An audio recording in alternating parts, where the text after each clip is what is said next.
Is this the best coffee fragrance? Let's unbox Swiss Arabian Vanilla 01.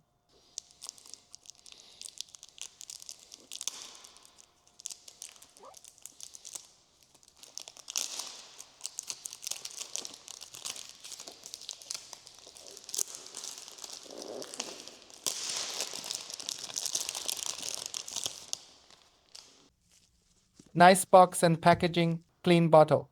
Solid cap. They say this perfume smells exactly like a frothy cappuccino. First spray and wow. Okay, opening. It's sharp, spicy, and creamy. It is cozy, it is creamy, and that coffee note is perfect.